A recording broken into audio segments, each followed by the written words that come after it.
alright.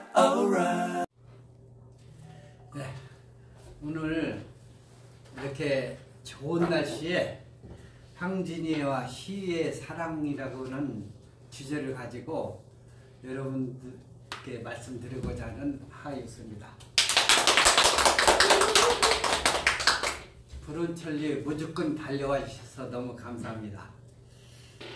제가 오늘 황진이의 시와 사랑 이야기라고 하는 타이틀로 이야기하게 된 동기에 대해서 먼저 말씀드리겠습니다. 저는 제 소개와 함께 저는 1948년생입니다. 이거는 저 개인적으로 굉장한 자부심을 갖고 있습니다. 왜냐 1948년도라고 하는 것은 외정 36년이 끝나고 1945년도에 해방이 되고 나서 3년 후의 일인데, 일반적으로 1948년도라고 하면은 우리나라 역사적으로 정부 수립이 된 해고, 제헌국회가 탄생된 그야말로 근대와 현대를 이렇게 가르는 한 분수령이 되었다. 그런 시점에서 내가 태어났다는 것이 이 시대, 이 현대에 있어서 주역의 한 사람이었다 라는 자부심을 저 혼자 갖고 있습니다. 그렇고 먼저 제가 오늘 이 황진이의 시와 사랑 이야기라고 하는 주제를 가지고 말씀드리게 된 거는 저 멀리 1960년대로 올라갑니다. 제가 초등학교 3학년 때 하고 6학년 겨울방학 때 우리 아버님 부모님을 잘 둔 덕분에 그 시절의 시골에서 겨울방학 때 천자문 2번을 뗐습니다. 서당에 가서 옛날에. 그래서 그것이 밑바탕이 돼가지고 우리가 콩나물을 기를 때에 콩나물에 물을 주면은 물은 다 빠지는데 그래도 콩나물은 자란다. 이것이 바로 일반적인 교육의 효과에 대해서 설명을 할 때 그런 비유를 많이 하는 걸로 알고 있습니다. 그러고 나서 저는 초등학교, 이제 중학교, 고등학교, 나중에 이제 그 직장 생활하면서 방통대까지 하게 되면 어쨌든 쭉 한문이 나왔던 한문 세대였습니다. 또한 그때는 신문이라든지 잡지, 심지어 무슨 식당 간판까지도 거의 다 한문으로 되어 있었어요. 그래서 한문이 일반화됐던, 당연시 되었던 그 세대를 살았기 때문에 지금 현재 저도 그걸 밑바탕으로 해서 지금은 한시를 좋아하고 또 뭐 이렇게 어디 가다 이렇게 우리 둘레길 같은 데 가다가 비석이 있다든지 또 뭐 그런 게 있으면 조금 유심히 봐요. 잘은 몰라도 이게 무슨 내용인가 하고 관심을 갖고 들여다보는 그러한 이제 취미가 길러지게 됐습니다. 그러면은 본격적으로 오늘 황진이의 시와 사랑 이야기가 시작된 시점은 바로 한 6년 전에 로 이제 넘어갑니다. 여기 보면은 소요원야 사하사라고 하는 이 시가 있습니다. 이 시가 그야말로 여러분들 들으셨던 대로 달 밝은 밤에 그대는 누구를 생각하세요? 그게 이것이죠? 네. 이선희의 노래 알고 싶어요. 그런데 그때 묘하게 이 소요원야 사하사라고는 한 시를 접하면서 저도 생각이 바로 이선희 알고 싶어요의 그 노래 가사하고 묘하게 매치가 되더라. 그런데 여기서 실제 이제 이 번역의 이 내용은 소요 원야사 사하사 요거는 여기서 의역을 하면은 달 밝은 밤에 그대는 누구를 생각하세요 하지만은 여기는 직역하자면 소설한 달밤에 무슨 일을 생각하시는가요? 이제 이렇게 해석할 수가 있어요. 근데 다시 말해서 모든 한시는 그렇습니다. 의역이 있고 직역이 있고 그래요. 근데 일반적으로 그 직역을 하다 보면은 맛이 떨어져요. 왜 맛이 떨어져? 그거를 우리가 이제 그 영시라든지 다른 외국어 시를 봐도 그래요. 그 시에 대해서 어떤 사람은 예를 들면 롱펠로의 인생여천 같은 거를 그거를 액면 그대로 직역을 했을 때 하고 그거를 약간 좀 의미를 가해서 좀 꼬부려서 좀 멋들어지게 이렇게 해석을 하면은 그야말로 그 의미가 내 가슴속으로 그렇게 잘 전달이 되거든요. 그런 것처럼 여기서 달 밝은 밤에 그대는 누구를 생각하세요 이 하면서 요거와 이렇게 연결돼서 하다 보니까 바로 이 소요 원야 사사를 나오게 된 저거는 사실은 양인자 씨가 작사한 이 알고 싶어요 이선희가 부른 노래가 먼저였습니다. 먼저였고 그런데 일부 어떤 그 블로그라든지 일부 작가들이라든지 조금 어디에서 좀 어중이 떠중이들이 이 소요 원야 사는 황진이와 나중에 나오겠죠 소세양과의 어떤 사랑의 관계에서 황진이가 소세양에게 사랑을 고백할 때에 지었던 황진이의 작품이다. 이렇게 나오더라고요. 그래서 당연히 저도 그런 줄 알았어요. 근데 한번이 나중에 이제 이렇게 저렇게 뒤져보고 확인을 하다 보니까 사실은 그게 아니고 양인자 씨가 쓴 작사한 이 이선희 노래를 이재훈이라는 작가가 이재훈 작가는 그야말로 그 토종비결이라든지 요런 글을 소설을 많이 쓴 작가예요. 작가가 1995년도에 조선일보에다가 청사 홍사라고 하는 칼럼을 쭉 연재를 하면서 그 가운데 조선시대 황진이와 소세왕과의 사랑을 표현하고 하는 그런 대목이 들어갔었는데 이것을 어떻게 표현을 할까 라고 고심하던 차에 마침 이선이 알고 싶어요 그 노래 가사 양인자 씨의 작사 내용을 보고 바로 저거다 저거 내 거다 라고 딱 찍은 후에 이제 양인자 씨한테 직접 이 이재훈 작가가 전화를 해서 자자자에서다가 이 가사를 내 어떤 소설 이 칼럼 속에 인용을 하고 싶은데 좀 허락해 주십시오라고는 허락을 받아가지고 그 내용을 한시에 밝은 김승종 시인에게 의뢰를 해서 탄생한 작품이 바로 소요 원야 사사 이 7원 율시입니다. 그래서 요거를 직역한 내용을 딱 그냥 빼버리고 바로 이선희가 부른 노래 가사하고 바로 접목시켜서 여기서 올려놓은 내용입니다. 그러면 이거 한시 저거는 황진이가 했는 거 아니라고? 아니에요. 아니고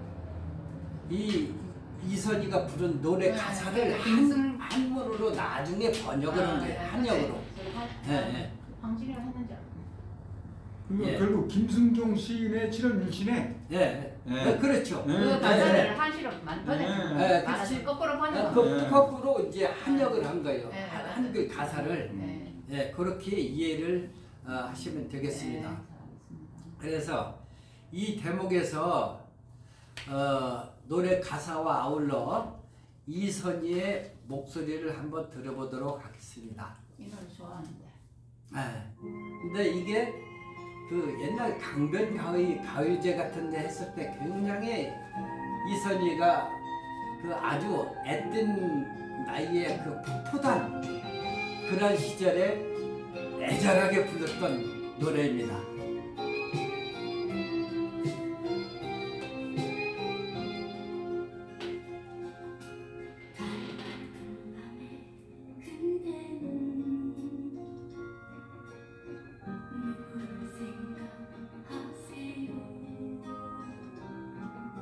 잠이 들면 그대는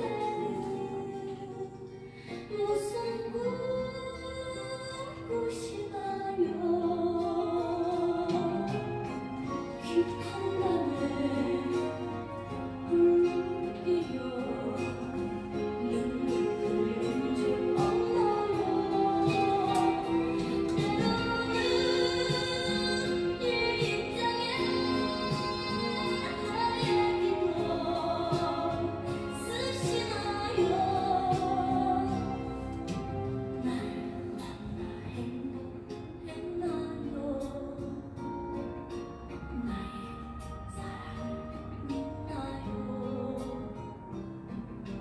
근데 생각하다 보면 모든 게 궁금해요.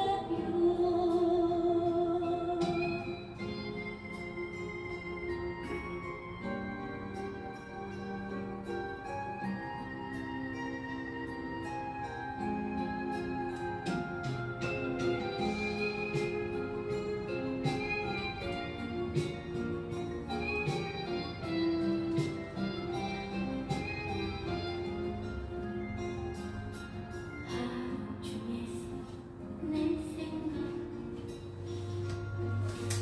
얼마큼 많이 하나요? 내가 정말 그대의 마음에 드시나요? 참새처럼 떠들어도 여전히 귀여운가요? 바쁠 때 전화해도 내 목소리 반갑나요? 내가 많이 어여운가요? 진정 날 사랑하나요? 난 정말 알고 싶어요. 얘기를 해주세요.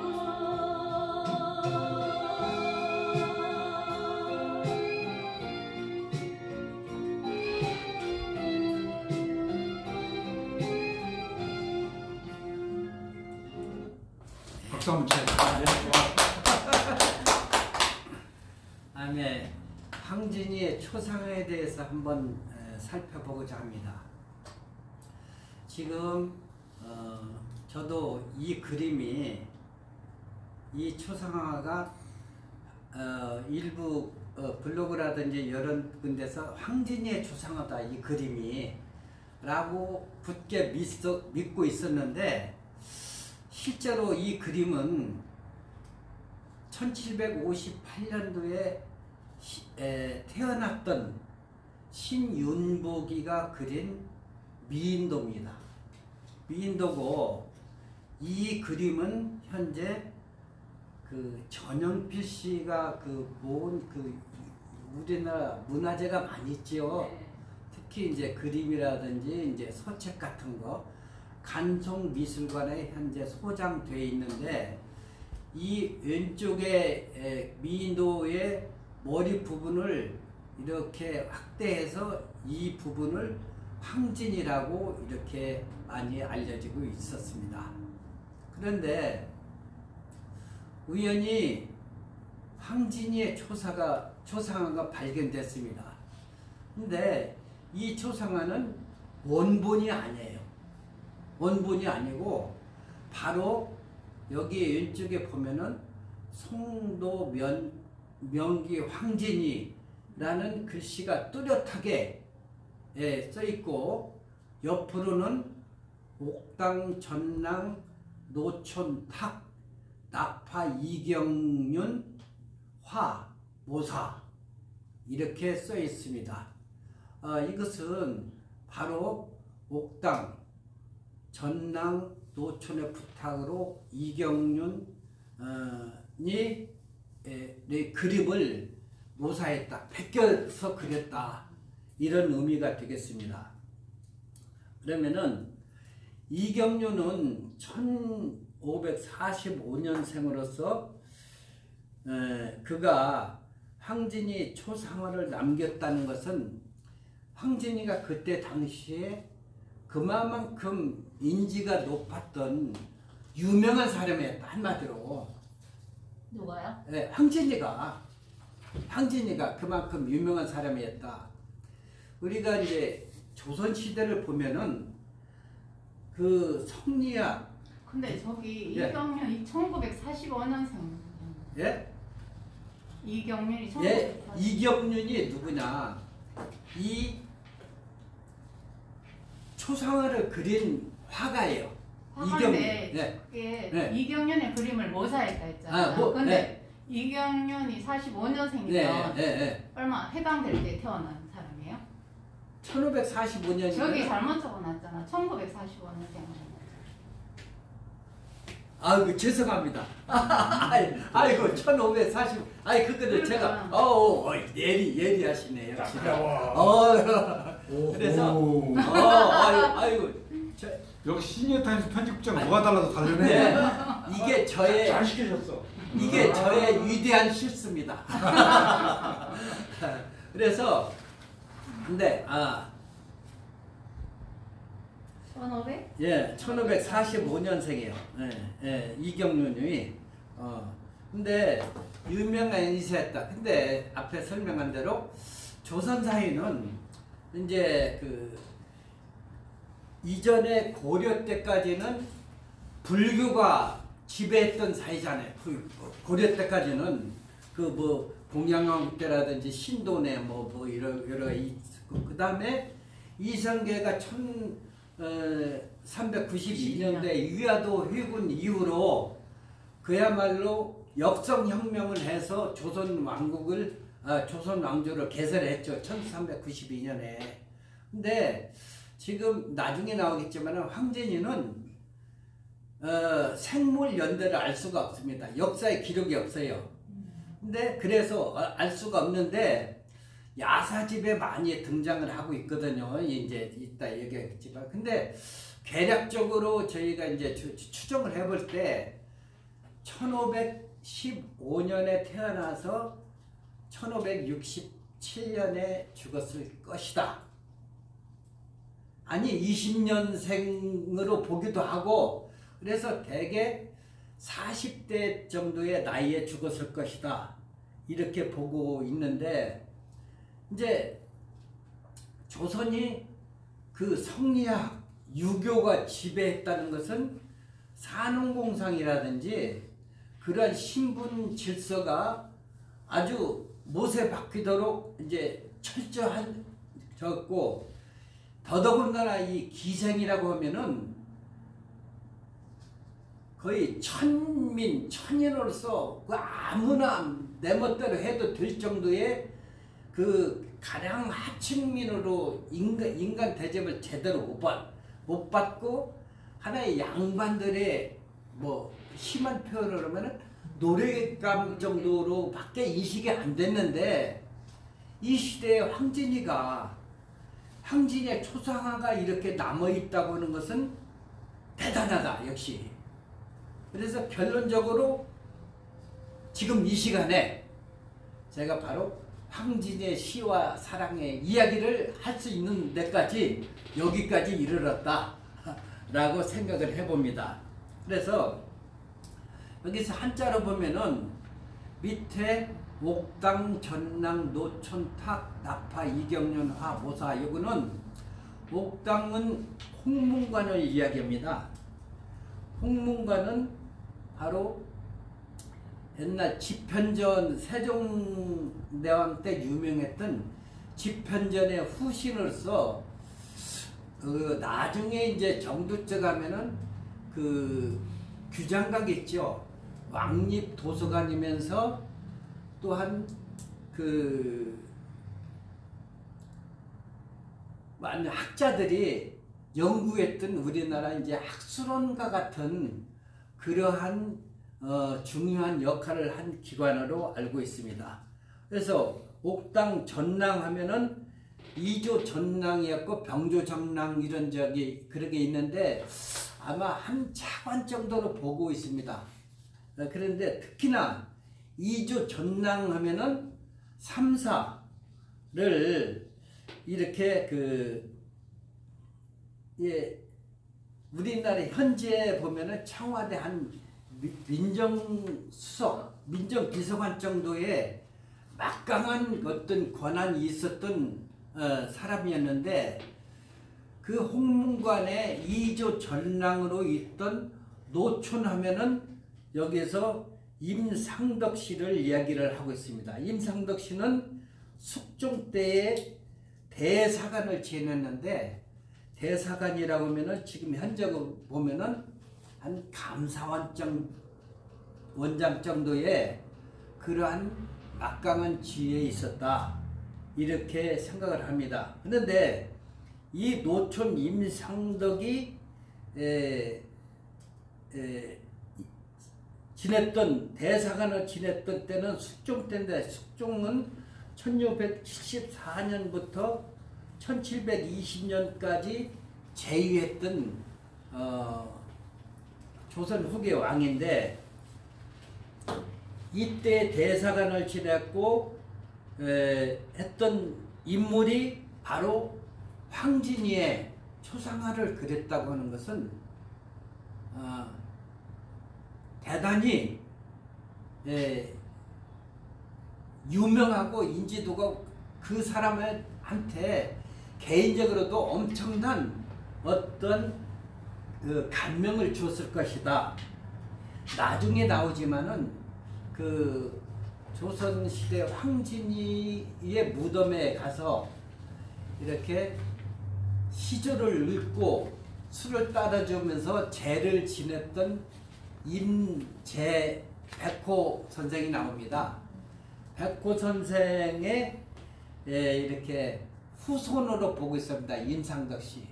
그러니까 백호 임재하고 임상덕 이조 전랑하고 이렇게 친족 간의 어떤 연결고리가 있고 그 황진이의 일화를 잘 알기 때문에 바로 이 초상화를 베껴서 그릴 수 있었던 동기가 이렇게 연결이 되었다 이렇게 생각을 하고 있습니다.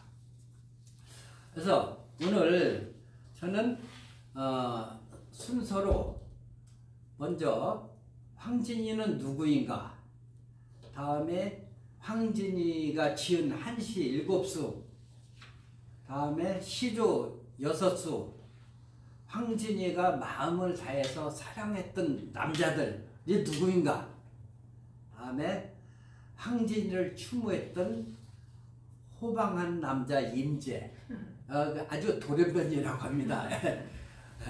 그래서 마지막으로 당나라 때에 황진이라고 부를 수 있는 설도의 산과 춘망사 내용, 여기 요거를 한번 살펴보고자 합니다. 잠깐만요. 네. 그러면 황제리가 이조 때 어느 왕 때 사람이죠? 바로 그 이제 나올 텐데. 숙종이라고 하지 않았나요? 아니, 황진이는 1500년대. 1515년부터 1567년까지 살았을 거로 추정을 하는데 그때가 언제냐? 명종 때부터 인종 때까지. 예. 그러니까 연산군의 학정이 끝나는 것이 바로 인조 반정이었거든요. 너무나 연산군이 뭐 말도 안 되는 폭정을 하고 이렇게 그 선비들을 죽이고 뭐 하는 그런 망나니 짓을 많이 했잖아요. 폭군 연산으로서. 그러니까 도저히 두고 볼 수 없다고 해서 뒤집어 엎은 게 인조 반정이죠. 인조반정하고 틀려요. 인조반정은 광해군. 저 중종반정. 죄송합니다. 중종반정이요. 저 성희한테감 일파로 해서 그렇게 했던 게 바로 중종반정인데 중종에서부터 명종 때에 살았을 것이다. 예. 현재 그렇게 보고 있습니다. 그래서 그러면은 이제 황진이는 누구인가에 대해서 살펴보기로 하겠습니다. 육하원칙에 의해서 첫째, 지금 말씀드린 대로 연산군 이후에 중종에서 명종 때에 살았다. 다음에 어디서 살았냐? 그 송도 기생이라고 하죠. 개성. 송도. 네, 개성. 개성에서 태어나서 개성에서 살다가 개성에서 죽었다. 네, 이 사람이 누구냐? 기생이었다. 기생이었는데 자기 스스로 화담 서경덕 선생하고 박연폭포하고 나까지 포함해서 송도 삼절로 자칭을 했어요. 그만큼 자부심이 대단한 여자였다. 다음에 시와 글, 또 소리, 가야금, 뭐 춤이라든지 또는 문장 이런 데에서 아주 뛰어났다. 그러면은 우리가 우리 전체 역사에 통틀어서 볼 때 서양의 미인은 클레오파트라였다. 중국은 이제 양귀비로 보고 있는데 우리나라는 황진이었다. 우리가 저희가 황진입니다. 네, 그 황진이가 얼마나 예뻤느냐, 어쩌면 지금까지 이렇게 여기까지 왔느냐 하는 것은 지금 그동안에 우리나라에서만 해도 20여 편에 이르는 이제 그 소설, 드라마, 또 영화, 또 뭐 오페라 그런 데서까지 이렇게 많이 남아 있습니다. 그래서 여기 뒤에 보면은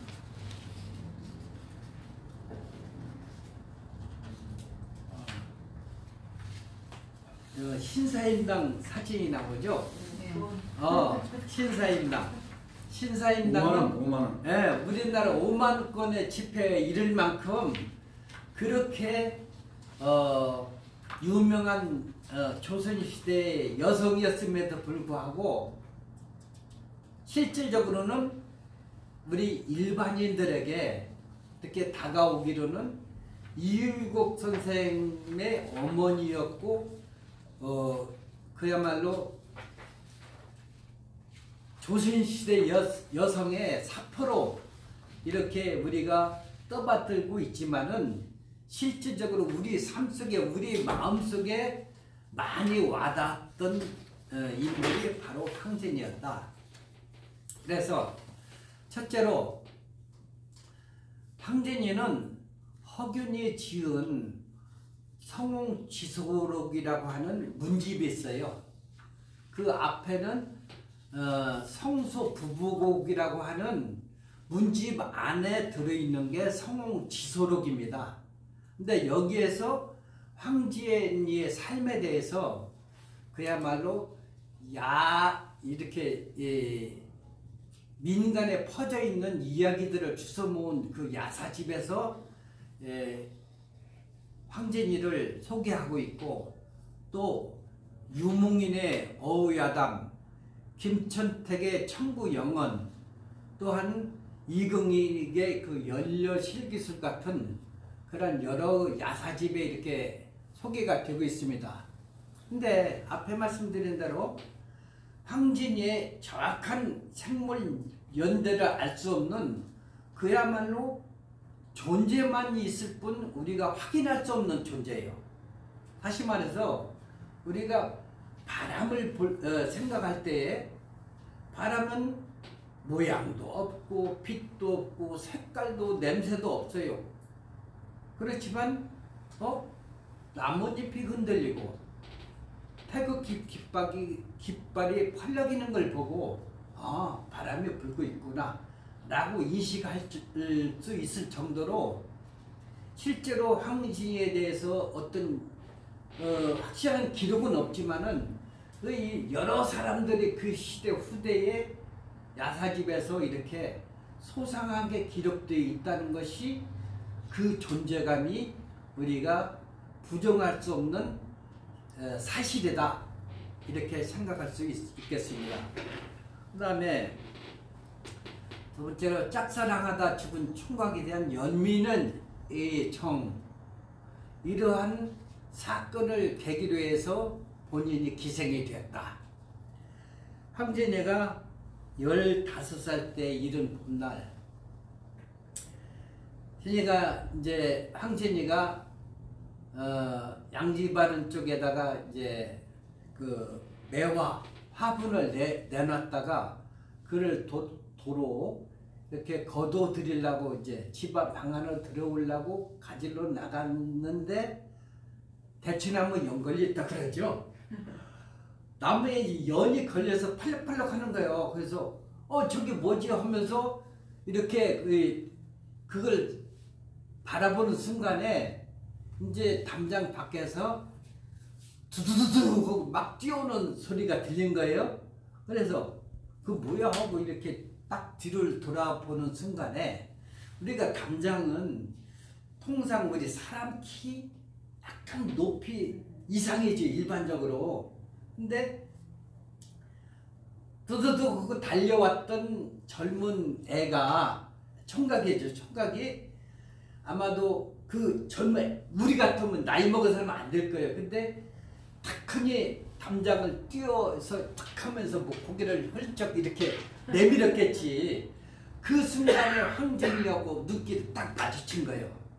근데 마주치는 순간에 그 총각이 쿵 하고 나가 떨어지고, 왜냐? 세상에 이렇게 이쁜 아가씨가 있나 하고 이제 그 미모에 기절을 한 거지.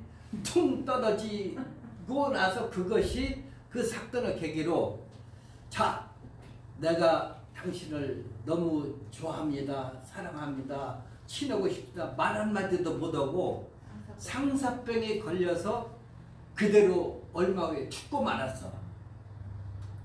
그래가지고 그 사람이 벽계수요? 네? 그 사람이 벽계수 아니요. 그냥 딴 그냥 사람. 옆집 총각. 맨든 얘기. 옆집 총각. 옆집 총각이 그랬는데 그러고 나서 이제 말 한마디도 못하고 옷기도 한번 스쳐보지도 못하고 그러고 이제 그냥 죽어가지고 상해가 나갔는데 옛날 시골에서 그 상여가 총각 얼마나 대단히 꽃상이겠어요. 뭐겠어. 그냥 옛날 그 상여가 여기 이제 이렇게 상여를 메고 나가는데 이 상여가 황진이 집 앞에서 안 움직이는 거야. 끔찍도 안 하는 거야. 그러니까 이제 그 총각의 사정 얘기를 들은 황진이가 자기의 이제 유언을 했다고 그래요. 총각이 황진이하고 어떻게 저기 뭐라도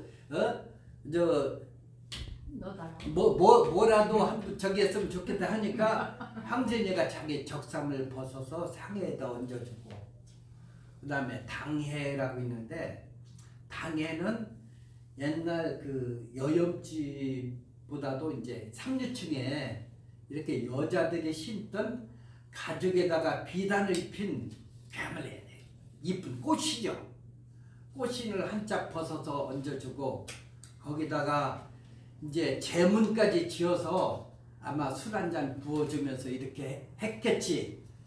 그러자 이제 그러고 나서 상여가 이제 동굴 밖을 떠났다는 그런 스토리가 있습니다. 그 사건을 이제 직접 목격하고 이렇게 자기가 실제 경험한 황진호수는 엄청난 충격이었죠. 왜냐?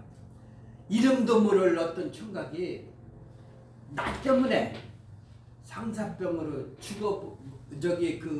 어린 나이에 죽고 말았다는 사실이 기가 막힌 거였죠. 그래서 내가 이런 상황에서 어떤 남자하고든지 좋은 짝을 이루어서 제대로 된 가정을 이루기는 어렵겠다라고 생각하고 자기가 희생이 되겠다고 작정을 했다라고 하는 그런 얘기가 이렇게 전해져 오고 있습니다. 전혀 없는 거야. 그러니까 실제가. 실제는 모르겠고 거기서 질문. 네. 적삼이란 말 우리가 많이 듣고 아까 말씀하셨는데 적삼이 어디서 어디까지? 나 숙녀들한테 물어봐야 돼. 적삼이 어디서 어디까지로? 황진이시요. 황진이한테. 황진이 적삼. 이게 속저고리를 말하는 거예요? 속저고리인 것 같아요. 아, 속저고리지. 네. 속저고리 네. 그것은 적삼. 그냥 저고리라고 안에 네. 적삼이라고 네. 있잖아요. 속에 있는. 네. 아, 속에 있는 저고리. 속에 있는 저고리. 그럼 저고리가 네, 두 개인가? 아니 아니. 저고리가 아니고 적삼이라고 했어요. 적삼. 안에 있는. 여름에 응. 특히 여름에 삼배 같은 속치마처럼. 거나 양의 표현 가슴 덮는 저고리. 네, 속치마처럼. 아니, 이제 자세한 건 또 저쪽 가서. 그렇게 하고 지금 500년을 뛰어넘는 여걸이다. 그래서 신사임당보다 더 사랑받는 조선이 연인이 되었다. 그야말로 적어도 조선시대만 해도 수많은 기생이 있었잖아요. 황진이 말고도 뭐 소춘풍이라든지 옛날 뭐 일지매라든지 또 뭐 매창이라든지 매창도 있었고 저쪽 그 외장을 이렇게 품고 죽은 논개 주 논개도 있었고 그런데도 불구하고 기생 중에서도 가장 우리 입에 우리의 이 오르내렸던 인물이 바로 황진이었다. 그다음에 아까 말씀대로 시서와 검은고에 탁월했고 재색은 아주 그야말로 이뻤다. 그때 당시에 명나라에서 온 사신이 황진이를 보고 조선에 저렇게 절색이 있었느냐라고 감탄했다는 그런 이야기도 나오고 있습니다. 다음에 의협심이 뛰어났다. 남자 이상의 그 어떤 협기가 있었고 불의를 보면 못 참는 그런 정도의 남자 이상의 그러한 의협심이 뛰어난 인물이었다. 남자처럼 크고 뜻이 컸고 기계가 있었고 산수 유람을 즐겨했다고 하는데 여기서 굉장한 일화가 있습니다. 이 황진이가 금강산은 물론이고 태백산 그다음에 지리산까지 갔었다고 합니다. 그 여자의 몸으로 저도 한 3년 전에 지리산 천왕봉까지 올라갔거든요. 죽는 줄 알았어요. 함양에서 내려가지고 그 백모동 계곡을 해서 그 나중에 장터목까지 이제 갔거든요. 그런데 그 백모동 계곡을 해서 올라가는 게 얼마나 가프라고 한지 거의 이제 그 세석 그 평전이 있잖아요. 거기쯤 가니까는 거의 이제 탈진할 정도였어. 근데 황진이는 이 세 산만 올라갔겠냐고. 저기 금강산, 태백산, 뭐 지리산으로 나오지만은 여기만 갔겠느냐고. 근데 그때 여기서는 그 어떤 부잣집 양반의 자제 이생이라고 하는 사람을 대동을 하고 둘이 이제 산을 갔어. 금강산을 갔어. 근데 옛날 양반 자제들은 지금도 그렇지만은 힘든 일 어디 하려고 그래? 또 가더라도 몸종 하나 데리고 가려고 그러지. 뭐 이제 짐꾼 하나. 근데 다 필요 없다. 둘이 이렇게 금강산을 가다가 이제 그 뭐 단 하루가 아니고 며칠 동안 그래 유람을 한 것 같아요. 금강산 하나만 해도. 근데 그때에 낮에는 그 노래를 하면서 이렇게 어떻게 얻어먹고 이제 흑압집이라든지 뭐 지나가다가 어디 그런 데서 노래를 팔아서 끼니를 때우고 밤에는 어디 뭐 절집 뭐 그런 데에서 몸을 팔아서 생계를 유지했다고 그래요. 그 며칠 동안 뭐 자세한 기록 없지만 그런 기록이 남아 있습니다. 그 다음에 서화담 선생을 아주 진실로 존경하고 사랑했다. 여기서 황진이가 지족암에 있는 만덕 선사가 30여 년 동안 벽만 바라보면서 수행을 했는데 그 지족선사라고도 하고 만덕 선사라고 하는 그 사람을 유혹을 해서 결국 파괴시켰다라고 자랑을 하면서 돌아다녔다고 합니다. 그런데 그러고 나서 이제 서화담 선생이 접근을 해가지고 이제 영화나 드라마 보면은 온갖 이렇게 그 참 몸짓으로 서화담 선생을 막날 꼬셨지만은 절대로 넘어가지 않으니까 이분이야말로 진짜로 고매한 인격의 스승님이다 라고 해서 평생 스승님으로 모셨다고 하는 그런 기록이 있습니다. 다음에 서담 선생이 남자가 아니었던 모양이야. 예? 남자가 아니었던 그럼 모양이야. 난 그래. 쌤이 읽고 싶어. 아니 솔직히 말해 지금도 난 마음에 안 들어서. 아니 왜 그거 나 아는 게 응. 요새 말로 하면 나쁜 남자인데 그럼. 여자들은 나쁜 남자한테 끌리는 게 있어요. 그럼 나도 앞으로 나쁜 그래요? 남자로 나와야 되겠네. 네. 아니 드라마 같은 거 봐도 나쁜 남자한테 끌리니까 옛날에 그것도 많았어. 알았어요. 그래서 이제 성영덕 선생은 거기 그 개성 송악산 자락에 이렇게 그 초가 이렇게 천막을 짓고 거기에서 그냥 이렇게 은둔 내지는 그야말로 자기 좋아하는 학문에 전념해서 그렇게 이렇게 지냈던 근데 화담이라고 하는 게 바로 꽃 화자 해서 연못 담자거든. 그래서 여기에 꽃피는 연못이라고 합니다. 그래서 여기에서 그 진실로 화담 선생을 존경을 해서 평생 이제 나를 제자로 써주십시오 하고 가서 사적을 해가지고 스승과 제자 관계로 지냈는데 나중에 뒤에 보면은 시조도 나와요. 이제 화담 선생이 황진이에게 준 시조 거기에 답하는 또 황진이의 시조가 나옵니다. 다음에 소세양이 아마 나오지만은 황진이가 진실로 사랑했던 남자들 중에 소세양만한 사람이 있었을까?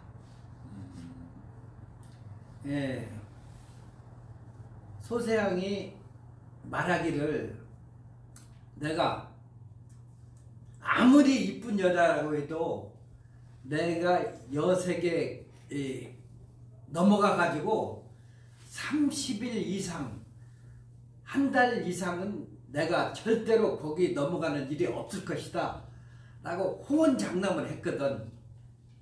그러자 이제 여기에서 제가 흑판으로 하나만 써보겠습니다. 쓰세요. 근데 회장은 시간 아니 알았어. 4시에 시작했잖아. 하나 하는데 1시간 걸리면 오늘 밤새도록 해야 돼. 아니야 시간 되면 알아서 끝낼 거예요. 내가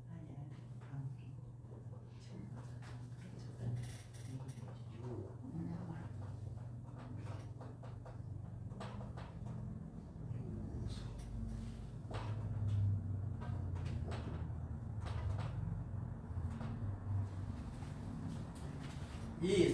이제 이 그때 소세한 선생은 자 이조 판서, 병조 판서, 호조 판서 나중에 대제학까지 갔지만은 그야말로 자 행정안전부 옛날 내무부 장관, 국방부 장관, 그 다음에 그 저기 이조 판서, 호조 판서, 재무부 장관 그리고 대제학이면은 적어도 그 우리나라 국립 도서관장 내지는 교육부 장관 내지는 교육부 총리, 부총리. 저기 대제학의 학술원장 정도는 근데 지위로 보나 인격적으로 보나 자기 어떤 그 영향력으로 보나 이렇게 대단한 인물이었는데 그렇다고 해서 황진이한테 자 내가 너 좋아하니까 너 나한테 한번 올래? 이렇게 직접적으로 얘기를 할 수가 없잖아요. 적어도 양반 체면에 자기 그 어떤 체면에. 그래서 요 글자를 딱 한자만 써가지고 자기 심부름하는 그 밑에 하인한테 이제 자 요거 황진이 갖다 주어라 하니까 황진이가 이걸 받아봤는데 이게 뭐야 이렇게 딱 들여다보니까 자 바로 이거구나 하고 석류나무 유자 이게 석유나무 자 큰 선비 유자인데 큰 선비가 여기 있는데 어찌나 없을무유 어찌 나하고 놀지 않느냐 나하고 놀지 않을래 나 만나지 않을래 라고 이제 황진이가 이 글자 하나를 이렇게 해석한 거예요.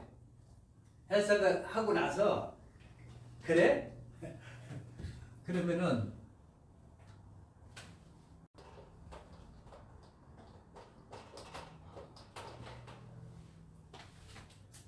요렇게 써서 답장을 보냈어요. 이게 한자를 이 글자보다 더 크게 써가지고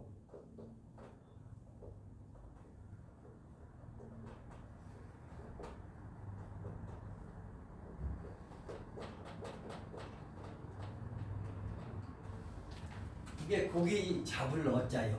고기 잡을 어.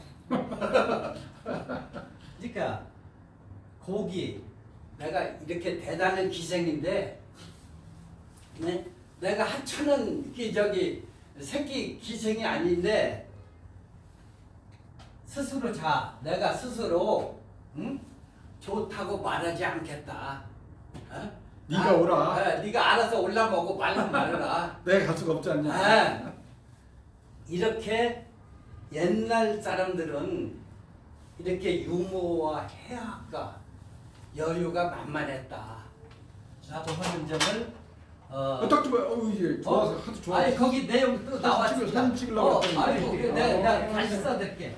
아니 됐어 넘어가. 시간이 없어. 아니 근데 선생님 있잖아요. 아까 목차 보니까 7번까지 있는데 네. 이거 녹화하는 거 1시간쯤 네. 하지. 한 시간 끝나면 돼. 그래서 그냥. 그래서 이제 그래서 이제 그러면 여기 이 정도로 하겠습니다. 그리고 마지막으로 항진이와 6년 동관 이사정은 당대 명창이었다. 그 사람 남자요? 네, 이사정이 남자예요. 남자인데 이사정이 이제 이제 어느 날 황진이가 나들이를 했는데 어디서 그야말로 듣도 보도 못한 그 귀한 기가 막힌 노래 소리가 나오는 거예요. 그야말로 우리나라 명창에서만 들을 수 있는 소리가 나온 거예요. 그래서 들린 거예요. 그래가지고 이게 누군가 하고 가서 확인을 해보니까 이사종인 거예요. 이사종은 그때 당시에 그 선전관이라고도 하는데 그때 당시에 가장 뛰어난 명창이었거든. 그러니까 황진이가 먼저 이사종에게 접근을 해서 내가 당신 좋아하는데 당신 나하고 6년 동안 함께 살자. 처음부터 6년이라고 제안한 거예요? 왜 6년? 처음부터 6년. 그러니까 왜 6년이요? 왜 6년이나? 대학 결혼이지 뭐. 계약 결혼인데 계약 통과하자. 계약 통고 3년 할 수도 있고 5년 할 수도 있고 10년 할 수도 있고 왜 6년이라고 했냐? 아니 그거는 황진이한테 이사정이 물어봐야지. 근데 단 3년 동안은 내가 네 집 가서 살고 3년 동안은 우리 집 와서 살아라. 해갖고 각자 3년 동안 가서 처음에 이사정 집에 가서 자기가 벌어서 모든 걸 먹여 살리고 3년이 끝난 다음에 다시 이사정이 황진이 집에 와서 이사정이 벌어서 먹여 살리고 6년이 딱 끝나는 날 미련 없이 헤어졌다는 쿨한 스토리가 있습니다. 진짜요. 믿거나 말거나인데 다 야사에 이제 거기 실려 있기 때문에 그 다음에 여기서 이제 마지막으로 한시에 7수가 있어요. 7수가 있고 시조가 6수가 여기 실려 있는데 이제 잠깐 넘어가겠습니다. 황진이의 시. 현수는 읽어야지. 네, 시 하나, 시조 하나 네, 두개 넘는 거야. 경원. 한 개씩. 이게 별 김경원은 김경원과 이별하는 시요. 근데 이 김경원은 황진이의 첫사랑이라고도 일반적으로 알려져 있어요. 그리고 김경원은 부운거사다. 그야말로 뜬구름처럼 정처 없이 여기저기 유장의 벽이 있는 그러한. 근데 문제는 이 사람이 너무나 뛰어난 그 미남이었다. 그래서 황진이가 푹 빠진 거야. 푹 빠져가지고 3세 굳은 인연 좋은 짝을 이루었다. 이거 3세는 과거, 현재, 미래, 전생, 현생, 내세까지 이렇게 기가 막힌 인연으로 해서 이루었는데 이승에서 죽고 사는 것은 당신과 나만 알 수밖에 없다. 양주에서의 그 꽃다운 맹세 언약을 내 안이 저버렸는데 어기지 않았는데 공자화녀 두목지는 다만 두려운 것은 당신이 두목지처럼 한량이 될까 두렵네요. 여기서 두목은 바로 당나라 때에 유명한 한량이었고 미남이었고 바람둥이였다 그래요. 그래서 내가 당신을 그렇게 사랑하는데 당신이 그야말로 뜬구름처럼 여기 유장하고 방랑하고 한다. 언제 당신이 나를 떠나서 딴 여자한테 갈지 그것이 굉장히 두렵다. 이런 의미를 여기서 담고 있습니다. 다음에 꿈길에서 요거는 노래 잠깐 한번 들어보실까요? 이게 생략하고 이제 여기에 한시 저는 개인적으로 황진이의 실력이 한시 7수를 전부 제가 외워서 현재 쓸 수 있습니다. 전부 이어서 박수 쓰고 이럴 때 박수 쳐요. 이거는 저는 이제 시간만 나면 아무 때고 이제 특히 지하철 같은 데서 그야말로 경로석에 앉아서 쪽지만 있으면 이렇게 써댑니다. 맞아 읽지도 못하게. 네. 써대고 그래요. 근데 사실은 멋 모르고 이 황진이의 시와 사랑 이야기 해보겠습니다. 손 들어놓고 밤잠을 못 잤어요. 이거 어떻게 할까? 그래서 회장님한테 나 지구무구도 없고 멀리 도망가고 싶다고 했는데 아무렇게나 하라고 해서 오늘 이 자리까지 왔습니다. 재밌어요. 네, 그래서 이 한시 이거는 그야말로 이 번역은 시도 많이 내용도 다 사람마다 틀리기도 하고 그런데 관심 있는 분들은 황진이 시에 대해서 이렇게 검색해보면 얼마든지 시주도 나오고 또 이 마지막으로 이제 저기로 넘어가겠습니다. 시조 하나네. 첫 번에 나오는 거. 네. 네. 이제 하다못해 그거 하나 네? 1번. 근데 1번은 꽃바로 시간에 해야지 그래도. 여기 네. 근데 이거 네. 요거는 황진이와 하담이 주고받은 이렇게 그 시조예요. 네. 마음이 어린 후인이 하는 일에 다 어리다.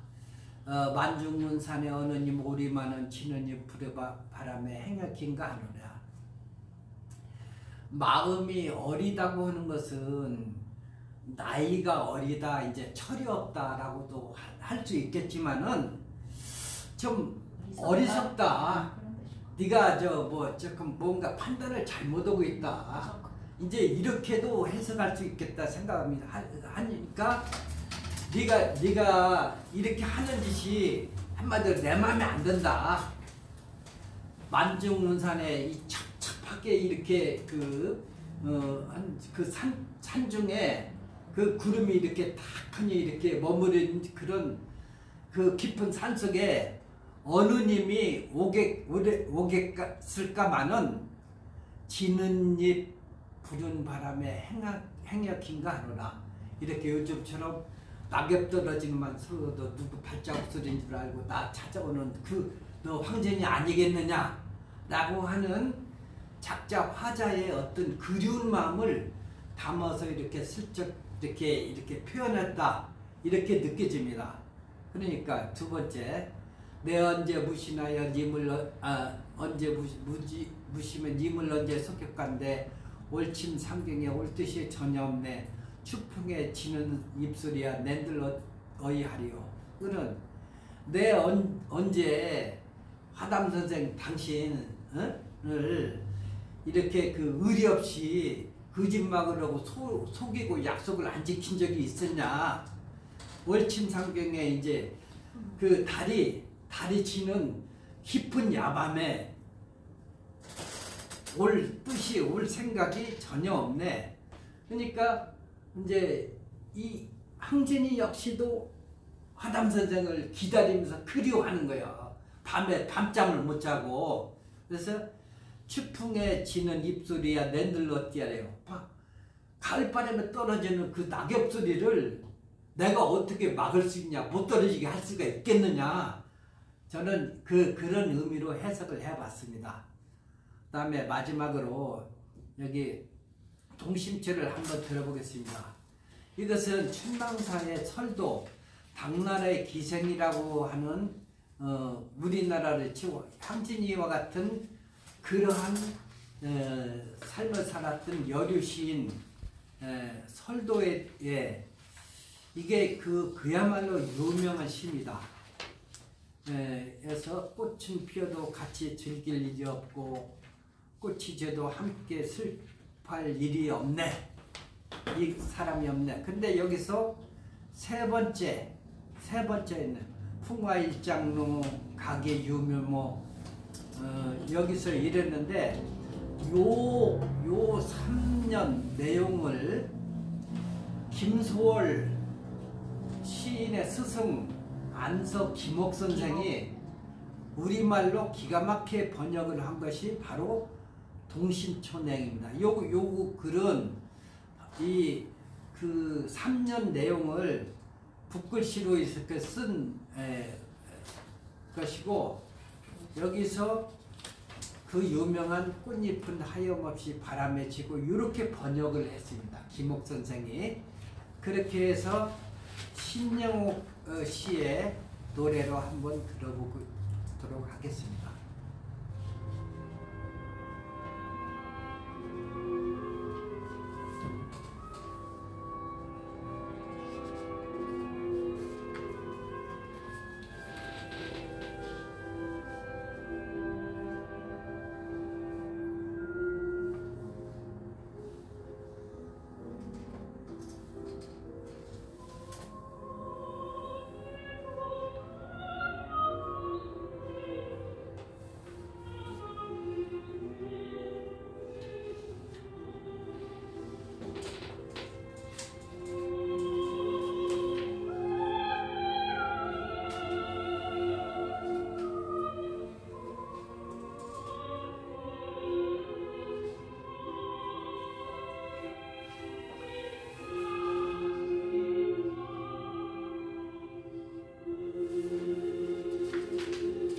교재는 왜 저기 없어요? 응? 교재는 왜 이거 빼먹었어요? 그거? 아니, 나중에 이제 필요하면 또. 아니 좋은 거나 알맹이는 그냥 아무 책 꼽을 쳐놨나?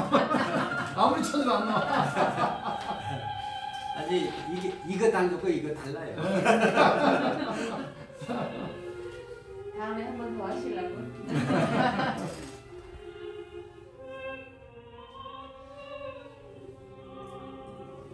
이 설도의 러브 스토리도 상당히 기가 막힙니다.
이렇게 사랑의 관계에 있어서는, 특히 남녀 간의 사랑의 관계에 있어서는 이렇게 애절하고 절박하고 안타깝고 뭐라고 말할 수 없는 그러한 간절함이 깊이 묻어 있는 것 같습니다. 앞에 이선희의 알고 싶어요 노래의 가사 내지는 목소리에서, 또 이 신영옥 씨의 동심초 가사와 그 목소리에서 그런 것들이 절절하게 우리의 가슴을 울려주고 있습니다.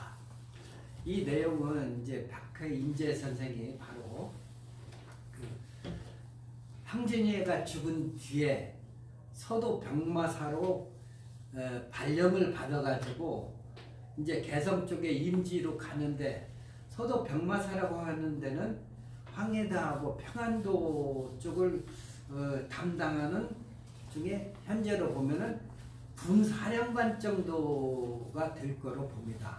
그런데 가는 길에 황진이의 무덤에 들려서 이렇게 청초 우거진 골에 자는다 누웠는다 홍하는 어디 두고 백골만 묻힌다니 잔잡아 권할 리 없으니 그를 서로 하느라 슬프다. 라고 그렇게 하고 술을 따라주면서 이렇게 일종의 희조면서 저기 제문이잖아요. 근데 요구를 했어. 하니까 세상에 대단한 사대부가 어찌 죽은 적이 하찮은 기생의 묘에 가서 그 막말로 꼴값을 떨었느냐 라고 해가지고 저기 반대 세력들이 임금님께 이렇게 탄핵을 해가지고 임지에 도착하기도 전에 파직당하고 말았어요. 그래가지고 결국 그걸 끝으로 해서 그냥 벼슬 다 버리고 고향 나주 이렇게 임시인데 여기 가서 이렇게 그야말로 초야에 묻혀서 살면서 이 물곡사라고 하는 유명한 이렇게 시를 돌에다 이렇게 새겨놨습니다. 사방 여러 나라 중에 황제를 자칭하지 않는 나라가 없는데 유독 우리나라는 그러지 못하니 이런 치욕된 못난 나라에서 태어나서 내가 죽는 것이 무엇이 아깝겠느냐. 내가 죽어도 절대로 울지 말라. 말물자, 소리내어 울 곡자, 말씀사자에서 이게 물곡사 요 비석 내용입니다. 그래서 이제 오늘 여기까지 해서 마치도록 하겠습니다. 경청해 주셔서 감사하고, 근데 무엇보다도 이렇게 못난 강의를 위해서 달려오신 여러분께 뭐라 감사 말씀을 드릴 수 없습니다. 감사합니다. 아유.